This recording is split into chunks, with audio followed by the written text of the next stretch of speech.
벌써 2020년도 마지막 주일을 저희가 맞이하게 되었습니다. 우리가 항상 한 해의 마지막이 되면 뭐 교회건 이런 일반 사회건 이렇게 좀 자신을 돌아보고 정리하는 시간들을 많이 갖잖아요. 내가 한 해 동안 어떻게 살았는가. 특히 이제 크리스찬들에게는 내가 하나님 안에서 정말 하나님이 원하시는 삶을 살았을까? 라는 생각들을 하잖아요. 근데 2020년을 돌아보니까 정말 코로나라는 그 코비드 19이라는 그 단어, 코로나에 완전히 덮여 살았던 뭐 종교건, 뭐 문화건, 생활이건 완전히 코로나라는 무슨 그 막 같은데 오존층 같은 그 층에 다 사로잡혀서 살았던 한 해가 아니었나 이렇게 생각을 하는데, 또 생각을 해보니까 그럼에도 불구하고 하나님은 그 가운데서 일을 하셨다는 거예요. 하나님께서는 쉬지 아니하고 일을 하시는데, 코로나라 이런 것 가운데서도 하나님은 분명히 일을 하시고, 또한 하나님을 믿는 자들이 일을 할 수 있도록 하나님이 하셨다는 거예요. 그래서 우리가 한 해를, 우리 지금 모이는 우리 그 교회 공동체 식구들도 돌아보면 한 해 동안이 진짜 다사다난했죠.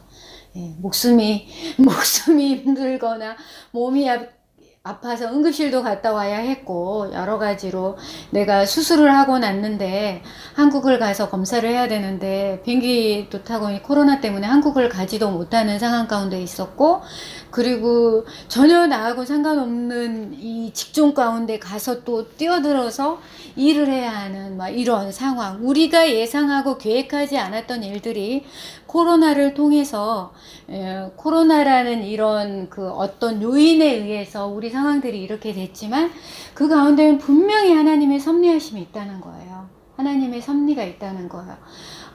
어떤 사람들은 이 코로나 시국에 왜 하나님 계시면 이런 일들이 일어나냐, 그러면 믿는 자들은 비껴가야 하지 않느냐, 뭐 이렇게 이야기하지만, 우리가 하나님의 뜻과 생각은 우리의 뜻과 생각과 다르기 때문에 우리가 어찌 하나님의 뜻과 생각을 알겠습니까? 그럼에도 불구하고 일하시는 하나님, 그럼에도 불구하고 하나님의 일을 하시라고 말씀하시는 하나님을 우리가 기억했으면 좋겠습니다. 그래도 한 해 동안 우리에게 분명히 감사의 제목들이 있었을 거라고 저는 생각을 하거든요. 아까 방금 목사님 기도하신 것처럼 선교지에 후원할 수 있도록 하나님께서 하셨다는 거. 근데 그 후원을 할 수 있도록 헌금을 해주신 분들이 넉넉한 거에서 조금 띄워준 게 아니라는 거예요. 내 삶의 일부, 내 살의 일부를 띄워서 하나님 앞에 드렸다는 거예요. 그 선교 헌금들이. 그래서 하나님이 기뻐하실 것 같아요. 우리가 이 작은 교회에서 그런 선교 헌금들이 들어왔을 때, 정말 한 사람 한 사람에게 정말 선교 헌금 해주셔서 감사합니다 표현을 못하는 이유가, 혹시나 인간적으로 감사합니다를 너무 많이 해서 하늘의 상급을 잃을까봐 두려워서 그런 표현을 잘 못하지만, 정말 그분들의 그러한 것들이 있어서 선교지에 선교사님들이 그걸로 인해서 살아갈 수가 있고, 코로나에 걸려서도 입원해서 치료할 수 있었던 거예요. 우리의 우리의 모아진 그 마음들로 인해서. 정말 다른 건 몰라도 저는 그 선교지에 선교헌금을 하기 위해서 내 과부가 자신의 그 모든 생활부의 전부를 드렸던 그 가부의 그 헌물처럼 하나님께서 얼마나 기뻐하실까, 이런 생각이 들어서 우리가 그 주님 앞에 드리는 것이 액수와 상관없이 그 마음을 보시는 하나님이 얼마나 기뻐하실까. 그것이 저는 한 해 동안에 제일 감사했던 것 같아요.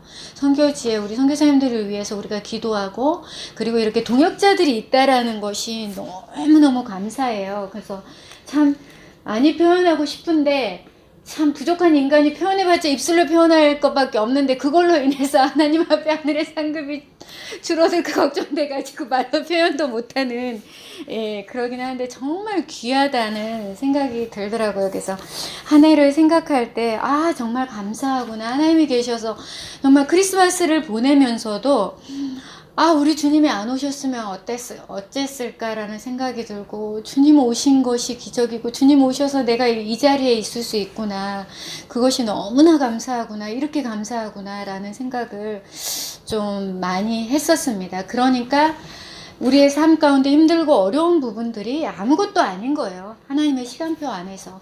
그리고 우리가 2020년도 저는 이제 그런 이야기 참 많이 했거든요.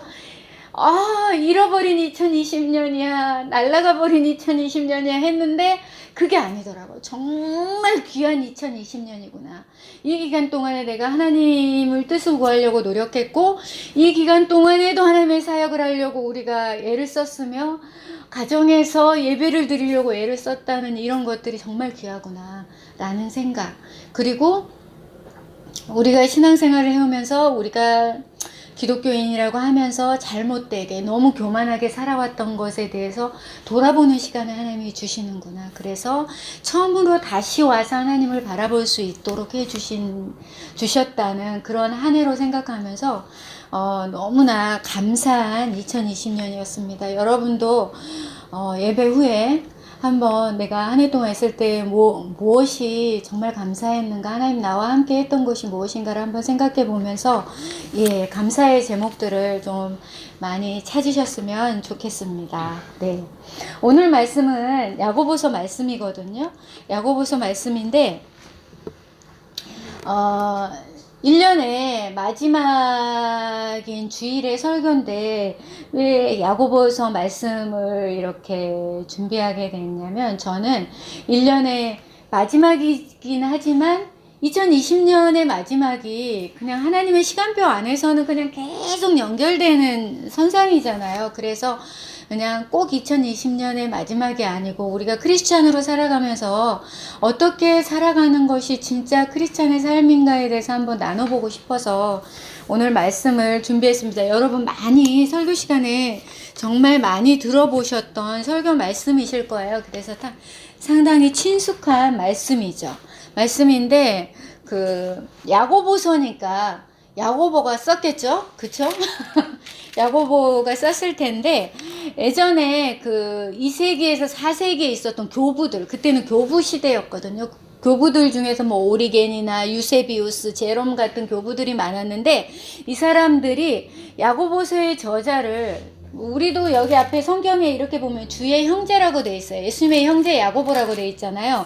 그래서 이제 그 사람들이 2세기에서 4세기 교부들이 여기 야고보서의 저자는 예수님의 형제 야고보야 라고 이야기를 해서, 그때부터 그냥 많은 사람들이 그래, 이 야고보서의 저자는 예수님의 형제야 라고 했지만, 그와 반대로 생각하는 사람도 엄청나게 많아요. 지금도 학자들도 그거에 대해서 반대 의견을 내는 사람도 많거든요. 그럼에도 불구하고 우리는 지금 현재는 우리가 그 교부들이나 학자들에 의해서 예수님의 형제 야고보라고 생각을 하면서 이제 그 야고보서를 보고 있는데, 이 야고보서는 성경이 구약이 39권이고 신약이 27권이잖아. 이게 정경이 예전에는 다 축복음으로 이렇게 되어 있는데, 이게 정경이 되는 그 과정 가운데 야고보서가 되게 늦게 정경이 됐어요. 정경이 늦게 된 이유 중에 하나가, 야고보서를 그때 사도들이나 이런 사람들이 널리 사용하지를 않았어요. 야고보서를 많이 읽지 않았던 거죠. 그리고 또 이제 나중에 이제 여러분이 너무 잘 아는 종교개혁가 루터, 그쵸? 루터는 우리 개혁주의 신앙에서는 정말 대단한 인물로 보고 있잖아요, 루터가. 근데 이 루터가 1552년 9월에 그 루터 고백서에서 이 야고보서에 대해서 너무 낮게 평가를 한 거예요. 비평을 너무 많이 한 거예요. 그래서 이제 뭐라고 했냐면, 이 야고보서가 복음을 선포하고 있을 것으로 간주되지만 복음주의적인 어떤 것도 갖고 있지 않아 라고 말을 한 거예요. 첫 번째로. 그리고 두 번째로, 야고보서는 사도가 쓰지 않았어. 그리고 세 번째는, 야고보는 행위에 의한 걸 강조했다는 거예요. 여기 야고보는 행위에 대해서 많이 강조하잖아요. 근데 믿음에 의한 칭의를 강조했잖아요, 루터가 로마서 말씀으로. 그러니까 행위에 의한 칭의를 말하는 야고보서를 상당히 이제 낮게 비평을 한 거죠. 그리고 예수님의 순환과 부활이 없기 때문에 야고보서 책은 지푸라기 서신이야 라고 할 정도로 해서 루터가 이제 지푸라기 서신이라고 했는데, 우리는 루터가 이렇게 이야기를 했지만 그 안에 정말 믿음을 강조하기 위해서 사람들이 행위만 따라하는 그 천주교의 구교의 그런 것들을 비판하기 위해서 이렇게 말을 했는지 그거는 아주 정확히는 알 수 없지만, 야고보서가 저평가됐던 것은 사실이에요. 야고보서 자체가 저평가됐던 거는 사실이거든요. 그렇지만 우리가 성경을 하나님의 성령에 의해서 쓰여진 거잖아요. 성령의 감동으로 쓰여진 거잖아요. 그리고 이게 정경으로 채택되어 있을 때는 모든 이런 조건들이나 이런 것을 다 확인하고 했기 때문에, 야고보서를 이런 그냥 말의 표면적인 말만 가지고 야고보서는 뭐 행위만 강조하기 때문에 이건 지푸라기 서신이야, 이건 별로 우리에게 도움이 되지 않아, 이렇게 생각하지 마시고 성령에 의해서 쓰여진 하나님의 말씀이라고 이렇게 생각하면서 야고보서를 우리가 이렇게 좀 묵상하고 읽어봤으면 좋겠다라는 생각이 들더라고요. 그래서 오늘 제가 준비한 하나님께서 주시는 말씀이 이제 야고보서 3장 13절로 18절인데, 위로부터 난 지혜예요. 지혜. 여러분은 지혜라면 뭐라고 생각을 하세요? 지혜가 뭘까요? 우리 한글에서 지혜하면 꽤, 꾀라든지, 또 조금 더 깊이 나가면 지식을 활용하는 능력이 지혜야, 막 이렇게 하고, 사람이 우리가 살아가면서 좀 센스 있게 말하거나 하면 저 사람 참 상당히 지혜로운 사람이야 라고 이야기를 해요. 근데 왜 하나님께서는 이 야고보서를 통해서 위로부터 난 지혜라고 그 지혜에 대해서 다시 이렇게 말씀을 하고 있는지 한번 살펴보도록 하겠습니다. 여러분, 그 하나님께서 제일 싫어하는 게 교만이라고 이야기하잖아요. 교만한 사람들의 특징이 뭘까요? 교만한 사람들의 특징? 교만한 사람들의 특징은 이 말에 드러나요. 그쵸? 말에 드러나요. 이 언사가 약간 악의적인 게 있어요. 악의적인 게 있어서 그런 욕망들이 이제 교만의 산물이라는 거죠. 근데 이 교만은 대부분 지혜에 대한 거짓된 판단에서 와요. 그래서 이 야고보서는 그거에 대해서 지금 말하는 거예요. 그래서 위선자들, 교만한 사람들에 대해서 야고보가 이야기를 하는데, 그 위선자들에 대해서 이제 이야기를 하면서, 위선자들은 자기 주위에 있는 사람들을 무시해요. 그러니까 어떤 사람을 우리가 바라봤을 때 저 사람이 정말 대단하고 능력이 출중해, 인간적으로 이렇게 봤을 때는 정말 출중한데 그 사람이 주위에 있는 사람을 무시한다. 그러면 그 사람은 위선자인 거야. 지혜에서 나온 게 아니에요.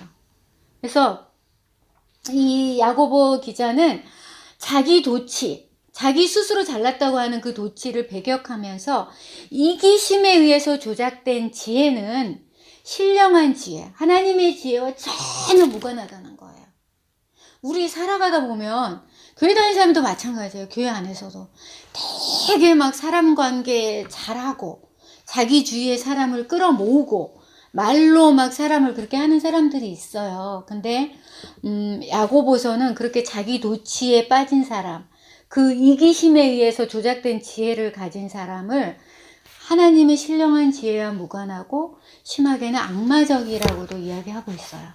그러니까 하나님께서 원하시는 지혜가 뭐냐면, 오늘 말씀해 보니까 선행으로 말미암아 지혜의 온유함으로 그 행함을 보이라고 그랬거든요.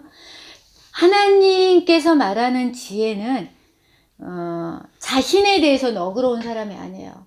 그러니까 우리가 우리 주위에서 만나는 사람 보면 자기가 어떤 실수를 하거나 잘못을 하면 뭐 사람인데 그럴 수 있지 뭐 이렇게 이야기하면서, 남이 실수를 하면은 막 그 분노하면서 그거밖에 못하냐는 식으로 상당히 이렇게 내리는 그런 사람들이 많아요. 잔혹할 정도로 그런 사람들이 많거든요.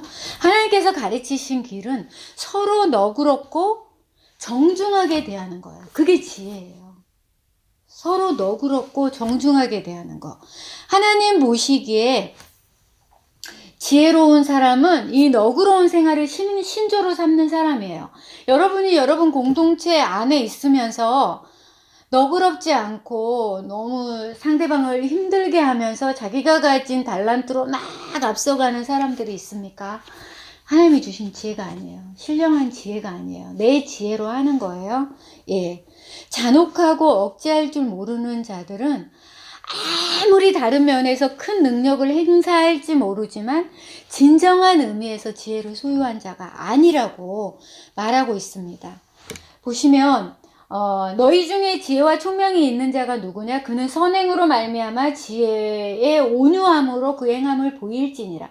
그러나 너희 마음속에 독한 시기와 다툼이 있으면 자랑하지 말라. 진리를 거스려 거짓말하지 말라고 말하고 있죠. 그러니까 지혜의 온유함에 반대되는 결과가 14절에 나오고 있어요. 지혜의 온유함의 반대가 뭐냐면 마음속에 독한 시기와 다툼이 있어. 마음속에 독한 시기와 다툼이 있다는 것을 말하고 있어요. 그러니까 우리가 마음속에 어떤 것에 대해서 질투심 막 이런 그런 게 있으면 이게 나중에는 싸움으로 번질 수가 있어요. 말다툼이나 우리가 누구하고 말다툼을 많이 한다거나 소동을 일으키는 거는 그 안에 항상 악한 의도와 시기가 있어요. 내 안에. 그러니까 이제 그런 부분. 내가 어떤 사람을 보면은 계속 화가 나거나 막 다툼이 돼. 그러면 한번 내 안을 돌아보고 이것이 정말 그 온유함에서 너그러움에서 온 것인지 아닌지를 우리가 생각을 해보면 될 것 같습니다. 그래서 15절에 보니까 이러한 지혜는 위로부터 내려온 게 아니라고 말하고 있어요. 위로부터 땅의 것이래요. 정욕의 것이고 귀신의 것이라고 말하고 있죠. 그러니까 우리 마음속에 독한 시기와 다툼이 있는 거 이거는 땅의 것이고 정욕의 것이고 귀신의 것이라고 하고 있죠. 예. 남의 잘못을 헐뜯으느라고 혈안이 되어 있는 것은 사실은 그건 절대 진정한 지혜가 아니에요. 어떤 사람은 남을 헐뜯고 시기하는 것도 상당히 이 땅에 지혜롭게 하는 사람들이 있어요. 아닌 것처럼 하면서 계속 헐뜯는 사람 있잖아요. 아닌 것처럼 우리들끼리 말하지만 어쩌지만 저도 마찬가지고 이제 그런 것들이 있죠. 근데 보니까 그런 것들이 땅의 것이고 정욕적인 것이고 귀신의 것이라고 말하고 있어요. 이거는 세상적이고 동물적이고 악마적인 것이에요. 땅으로부터 난 것은. 여러분 혹시 이제 유튜브나 이런 데서 보셨지만 박애녹 목사님 보셨죠? 원래 무당하시다가 무당하고 내림굿까지 다 받았다가 하나님께로 돌아와서 지금 목사님이 되신 분인데 그분의 간증을 들으니까 본인이 이제 어쩔 수 없이 이제 무당이 된 거예요. 남자 무당이 됐는데 이제 그걸로 돈을 벌거나 하지는 않았지만 내림굿을 받은 남자 무당이 된 거예요. 30대 초에 됐는데 자기가 이제 하면 이제 귀신을 받아들인 거잖아요. 내림굿을 받으면 내가 그 귀신을 받아들인 거야. 그러니까 귀신하고 같이 살아야 하는 거예요. 근데 본인도 기도하고 이렇게 하면 이 귀신이 자신으로 하여금 계속 짜증을 나게 한대요. 계속 짜증나게 하고 거짓말을 하게 한다는 거야, 귀신이. 무당 점을 치고 할 때 거짓말을 하게 한다는 거야. 그러니까 이분이 되게 엘리트였는데 생각하면 알 수 있잖아. 그러니까 이게 계속 짜증나게 하고 거짓말하게 하고 이런 것들이 아닌 것 같은 거예요. 자기 신의 생각에. 근데 자신은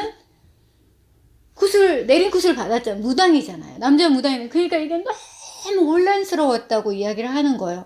만약에 그게 맞다면 거짓말도 안 하고 편안하고 해야 되는데 계속 짜증이 나고 거짓말을 한다는 거예요. 그러니까 오늘 말씀에 똑같은 거예요. 정력적인 것이고 귀신적인 것은 그렇게 나타난다는 거예요. 정력적인 거 귀신적이니까 나타나. 그러면 반대로 진정한 지혜는 위로부터 난 거죠. 위로부터 난 것은 영적이고 이제 신령한 것이에요.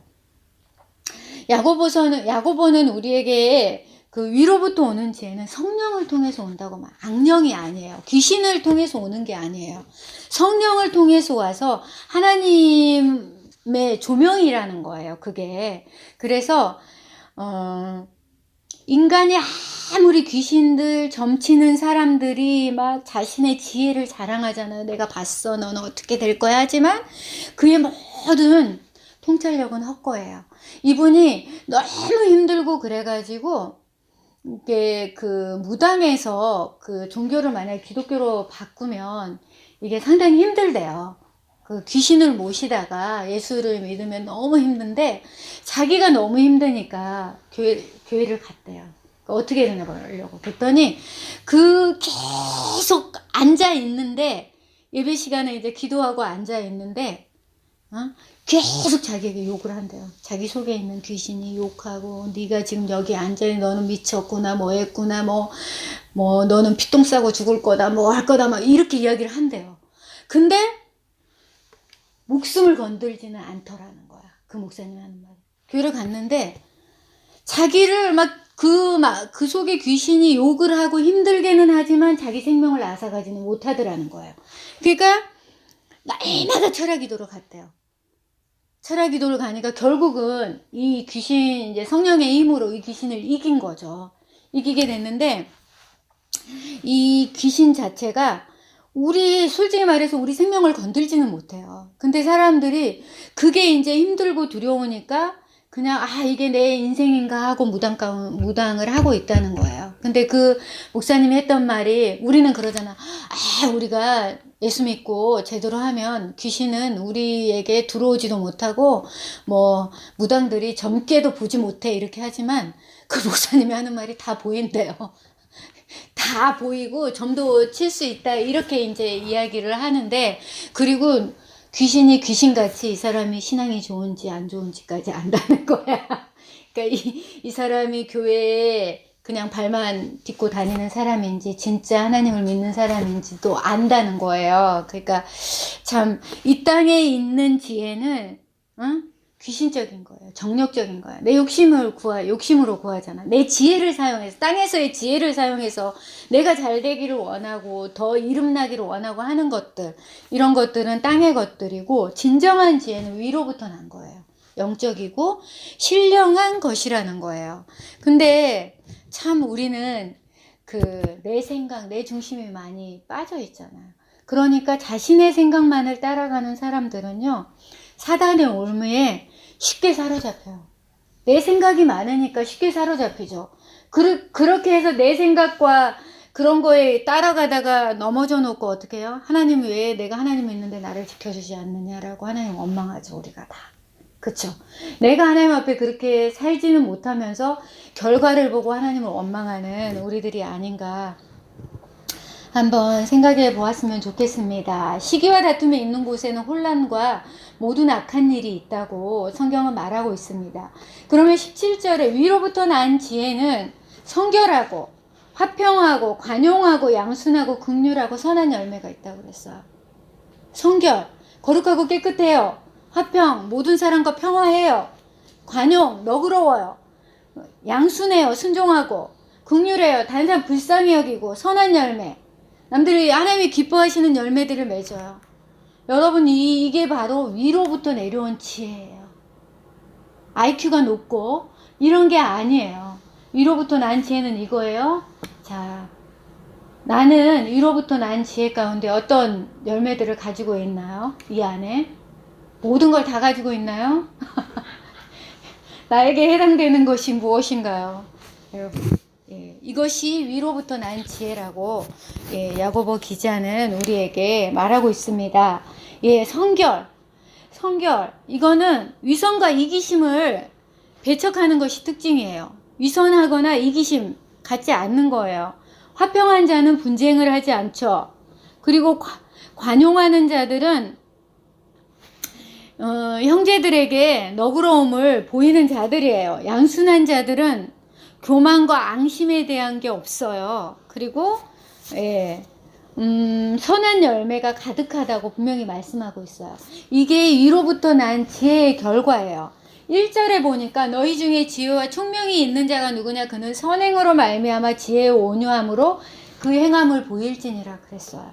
선행으로 말미암아 지혜의 온유함으로 그 행함을 보일지니라.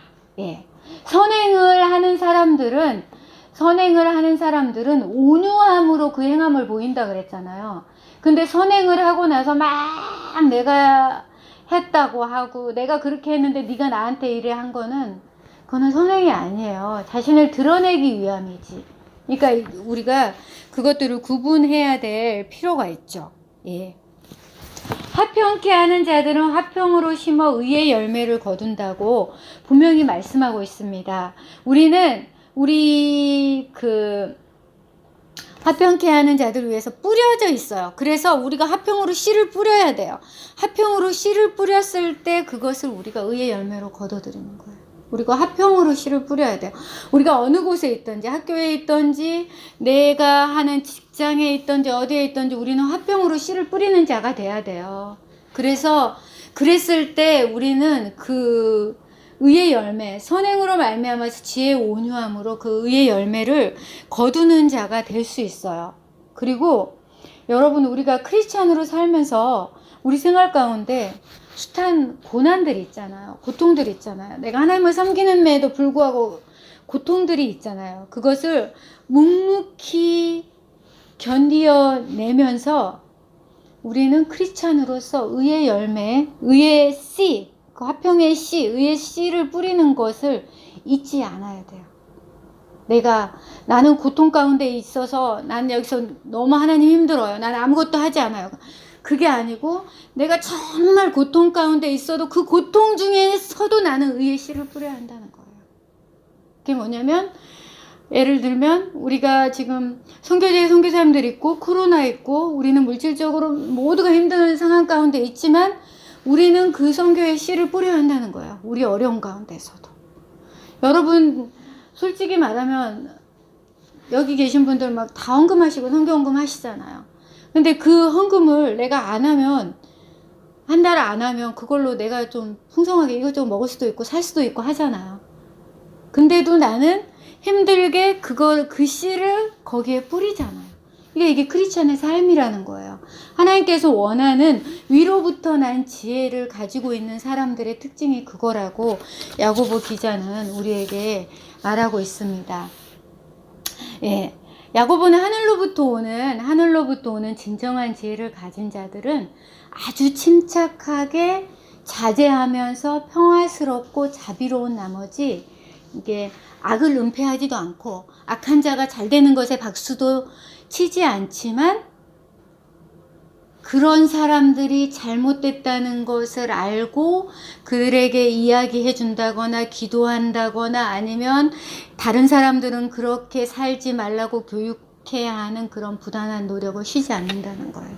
그게 우리가 의의 씨를 뿌리는 거예요. 화평의 씨를 뿌리는 거예요. 아, 너 그렇게 살아.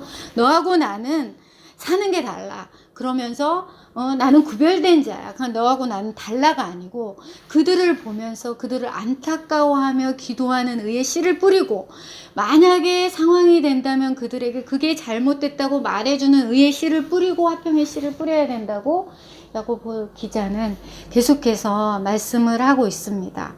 예. 여러분, 위선자들은요, 모든 것에 대해서 맹목적이고 광적으로 공격을 해요. 그래서 만사가 아까 보니까 혼란스럽죠. 왜? 시기하고 질투하고 그러니까 만사가 혼란스러워요. 근데 화평케 하는 자들은 그렇지 않아요. 자신이 하나님 앞에서 정말로 열정을 가지고 하나님의 일을 하면서 어떻게 해요? 자기하고 틀린 마음이 다르고 이런 모두 다를 수 있다. 다른 사람이 오면 화평의 소금을 쳐요. 화평의 소금을 치면서 서로 죽는 거예요. 배추에 소금 뿌리면 죽잖아요. 그것처럼 화평의 소금을 뿌리면서 간을 맞추는 사람이래요. 그러니까 우리가 크리스찬들이 정말로 우리의 열정에 그리고 평화의 소금을 잘 적절히 뿌려서 간이 잘 맞춰졌을 때 정말로 맛이 환상적인 맛이 나잖아요. 그런 사람이 되어야 된다고 야고보 기자는 계속해서 우리에게 말씀을 하고 있죠. 근데 우리가 보니까 우리가 생각할 때 지혜하면 지식하고 연관되는 것 같고 뭔가 IQ하고 연관되는 것 같고 이렇게 하지만 오늘 말씀해 보니까 이 지혜가 열매, 성품하고 연관된다는 생각이 들지 않으세요? 예. 성결해야 돼, 화평해야 돼, 관용해야 돼, 양순해야 돼, 긍휼하고 선한 열매. 이거는 성품하고 너무 연관되고 우리가 아는 그 성령의 열매하고도 연관이 된다는 걸 우리가 알 수 있죠. 성령께서 우리 안에 내주하시고 우리가 크리스찬으로 살아갈 때, 위로부터 지혜를 구할 때 우리가 이렇게 이러한 삶을 살 수 있다고 야고보 기자는 우리에게 말씀하고 있습니다.